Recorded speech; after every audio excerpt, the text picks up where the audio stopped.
دنیا ایک ہیجان، اضطراب اور سراسیمگی کی حالت میں مبتلا ہے۔ شرق تا غرب دھوئیں کے، آگ و خون کے بہتے دریا نظر آ رہے ہیں۔ کہیں پر غزہ کھنڈرات کا منظر پیش کر رہا ہے، کہیں پر شام بفر زون کی حالت زار بیان کر رہا ہے، کہیں پر لبنان میں سراسیمگی ہے، سوڈان 2 حصوں میں تقسیم ہے، صومالیہ کو حصوں میں بٹ دیا گیا۔ اب ایران کی طرف نظریں ہیں، کہیں پر یک قطبی نظام یونی پولر ورلڈ آرڈر جو ہے اس کے پنجے پھیلائے۔ ڈونلڈ ٹرمپ نے وینزویلا کے پریزیڈنٹ کو جب اغوا کیا تو اب ان کی نظریں کیوبا پہ ہیں، ان کی نظریں ایران پہ ہیں، اور نیتن یاہو کا یہ سارا پلان جو پوری دنیا کو ہڑپنے کا ہے، عالمی زائونسٹ پلان کہا جاتا ہے اسے، اور یہ پلان آف گریٹر اسرائیل ہے۔ اب مائٹ از رائٹ کا کانسیپٹ چل رہا ہے کہ کچھ ممالک جو ہے وہ جس کے پاس لاٹھی ہے وہ اس کو ہانکنا شروع کر دیں، جیسے اسرائیل مڈل ایسٹ کے اندر تیل اور گیس کے وسیع ذخائر پر قابض ہو جائے۔ اب جنگیں ہوں گی پانی پر، جنگیں ہوں گی تیل اور گیس، معدنیات اور سونے کے ذخائر پر۔ جی ہاں، اسی لیے کہہ رہا ہوں کہ سوڈان کا جو سونا سمگل ہو کے امریکن مارکیٹس میں جاتا ہے، وہاں پہ پراکسیز مسلط کر کے وہاں کے منرلز کو اکٹھا کرنا، یہی حال صومالی لینڈ کا ہے، اور بلین آف ڈالرز کا بیرل کا تیل جو ہے وینزویلا کا، اس پہ امریکہ کی نظریں ہیں۔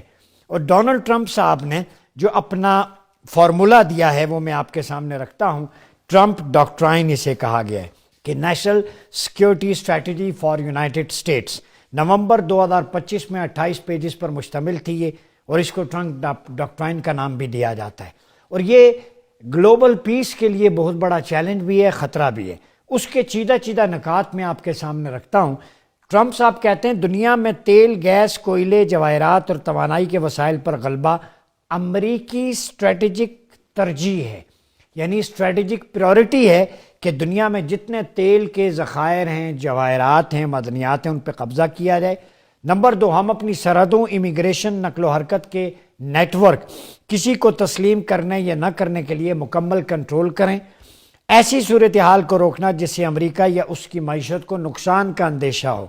امریکہ دنیا کا سب سے مضبوط، قابل اعتماد اور اگلی نسل کے لیے طاقتور ترین ڈیفنس سسٹم چاہتا ہے، اور یہ کہ دنیا سے مضبوط، متحرک، جدید ترین اور سب سے ترقی یافتہ معیشت کا خواہاں ہے۔ پھر انہوں نے کہا امریکہ دنیا میں اقتصادی تسلط اور فوجی برتری کو مزید فروغ دے گا، اور صنعتی ترقی کو فروغ دینا امریکی اقتصادی پالیسی کی اولین ترجیح ہے۔ امریکہ دنیا کو ایسا کرۂ ارض بنانا چاہتا ہے جہاں کسی کی مداخلت نہ ہو، اپنے مخالف طاقتوں کو تیل اور گیس کی سپلائی پر غلبے سے روکنا، ایسی برتری جس سے عالمی اثر و رسوخ میں اضافہ ہو اور امن قائم ہو، یعنی جیسے وینزویلا سے کیوبا تک کا سفر وہ امن قائم کر رہے ہیں، جیسے غزہ میں امن قائم ہوا، جیسے ایران پہ نظریں ہیں، یعنی پوری دنیا کے اندر یہ کنٹرول ہے۔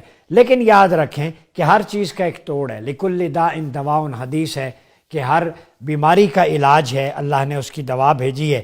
تو بیماری 1948 میں اسرائیل تھی، illegal child of the west, اس کی دوا اللہ نے 1 سال پہلے 1947 میں پاکستان کے قیام کی صورت میں تجویز کر دی۔